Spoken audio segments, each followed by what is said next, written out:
So it has been announced Jeremy Corbyn will be standing as an independent for Islington North this election. Now, it's not really come as a surprise to many, I think. Over the last 2 years, he never really ruled it out. He signalled that he wanted to continue representing the area. I mean, when I spoke to him last month, I asked him that very question, and he said that he didn't want to abandon the people of Islington, which wasn't really a direct answer, but it was pretty obvious. Now, if you didn't see that interview, I do recommend you check it out. Now, with this announcement, it's no surprise that it has riled up the centrist commentariat and Starmer supporters. Deba Saeed from GMB Union said this: "This man was always himself first, party last. Standing against the party he used to lead shows how little respect he had for it in the first place." Nick Tyrone, establishment journalist, said this: "In addition to seeing some of the worst Tory MPs lose their seats, there will also be the joy now of watching Corbyn lose his as well. The morning after the general election promises to be glorious all around." Now, I find it funny that Deba thinks that Corbyn has this big ego, putting himself over a party that's not only treated him awfully, but anyone who remotely shared his politics as well has the audacity to stand in a seat that he's represented for 40 years. He also didn't want to be the leader, but reluctantly ran because Diane Abbott and John McDonnell already tried and failed. It was simply his turn, and he happened to win. Now, that doesn't sound like an egotistical person to me. Also, thank God we have Nick Tyrone, who's been the media's lapdog. He's written for The Express, The Spectator, The New Statesman. I mean, I guess he'll write for whoever will have him.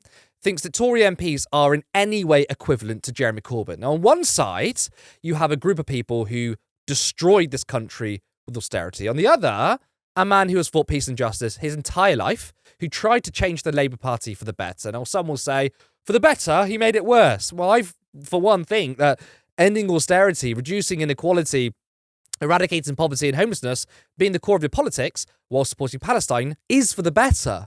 But wait, there's more. Client journalist Rachel Cunliffe from The New Statesman claims that Corbyn isn't a very active MP. He's no longer a member of the Labour Party because, of course, he's now standing as an independent. How difficult will that be? See, I lived in Islington North for 9 years. I only moved out of the constituency at the end of last year, and I have always found the argument that Jeremy Corbyn is such a prominent local figure that he would be able to mount a strong independent campaign. That has never really chimed with my experience living in the constituency. He certainly wasn't particularly active in the time that I was there, and I had contacted him for constituency matters, personal matters, and not really got very much response from his office. Because, I mean, he has been the Labour MP there since 1983. He's been there for a very long time, but Labour support in that seat is very strong. Now, even his biggest detractors have said, well, fair play, he's incredibly hard-working. Now, Rivka Brown put it perfectly. "A few months ago, my brother was walking through Finsbury Park when someone handed him a leaflet advertising a talk by Jeremy Corbyn. He looked up and it was Corbyn. The man is everywhere, just maybe not in the brunch spots frequented by lobby journalists. All burn." Samuel Sweek also had this to say in response to the clip. "One of my first days working for JC, we walked the short distance from a coffee shop to our office in Finsbury Park, and by pure coincidence happened to, separately, see 3 generations of one family who all greeted him warmly, and he remembered all their names and cases." So basically, expect to see some really bizarre attacks. And one thing these people can't do is debate the facts. They'll throw personal attacks at him, much like, when he was Labour leader. But they won't acknowledge that Labour has abandoned their principles, which Jeremy Corbyn hasn't. Now, as of today, Jeremy has officially been expelled from the party. And I say good, because the party is a moral vacuum and it doesn't deserve your time or money. Now, Labour have confirmed their candidate. Labour has confirmed Praful Nargand, who will stand as its candidate in Islington North, just hours after Jeremy Corbyn announced he will run as an independent in the constituency. The announcement by London Labour comes in spite of ballots of members originally being planned over the next week. Labour list understands the National Executive Committee stepped in to accelerate the process with the election weeks away. Now, who is he? Well, Nargand is a private healthcare CEO. Praful Nargand, who runs a chain of fertility clinics with his consultant gynecologist mother and is also a councillor in Islington, is also listed on Companies House as a current or former director of 6 other companies, mostly in private health. So I would say there's a clear choice between Corbyn, who has fought for social and economic justice. One of his policies as leader was to remove private provision from the NHS, versus a man who makes money off healthcare. Now, this is Starmer's response to Corbyn standing. The first thing I said as Labour leader is that I would tear anti-Semitism out of our party by the roots. That was my first solemn promise, and I've followed through on that.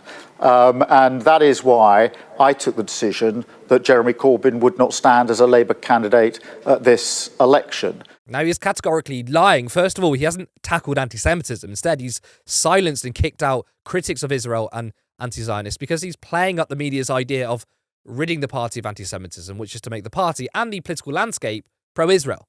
Any delineation from that is apparently racist.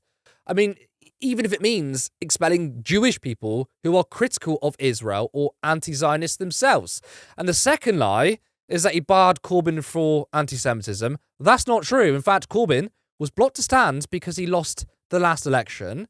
The motion that passed that made Corbyn ineligible to stand as a candidate didn't once mention anti-Semitism. Now, why did they do that? That's because the party would have probably, I would say, been taken to court or at least faced legal action to block Corbyn on the grounds of anti-Semitism.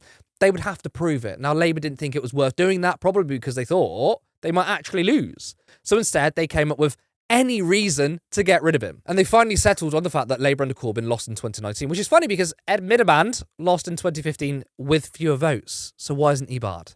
So, of course, the narrative has been and will be that Corbyn is gone because of anti-Semitism. No, it's not. And don't expect the media to bring that very, very important point up. Now, I've said this many times, but this election isn't a guaranteed win for Jeremy, despite some on the left claiming that it is. He is fighting a Westminster machine, a recognisable brand, and given how petty Labour is, I can see them throwing everything at the seat just so they can say they beat Corbyn, despite the Tories supposedly being their main enemy. However, like I've said before, he obviously stands a really good chance, and I hope he prevails. Now, since the election has been called, Turn Left has its work cut out. The plan was to have a live show, multiple contributors, and potentially a studio in time for a November election. Obviously, this has changed, so we're going to ramp things up. We will be starting a live show from next week. The first one will be hosted by me on Monday at 7:30 p.m. The plan is to start off with 2 live shows per week, possibly upping it to 3. There are also some very special guests we've got lined up, and this is going to be for both live and pre-recorded interviews for the election coverage. Now, the Turn Left Patreon currently sits around £100 per month. And I first of all want to say thank you to everyone who's contributed, and it truly means the world.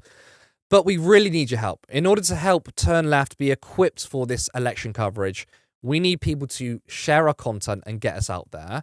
And for anyone who hasn't already, if you can, please consider becoming a supporter on Patreon for £3 or £5 per month. If we can hit a target of £400 monthly pledges, that should be enough to hire a studio and make Turn Left a proper media organisation. Now, the live shows are only planned for this election, but if we can get Turn Left to become a financially sustainable outlet, then I would love to see live shows continue after the election and to see multiple contributors to the platform. But again, I just want to say thank you to all.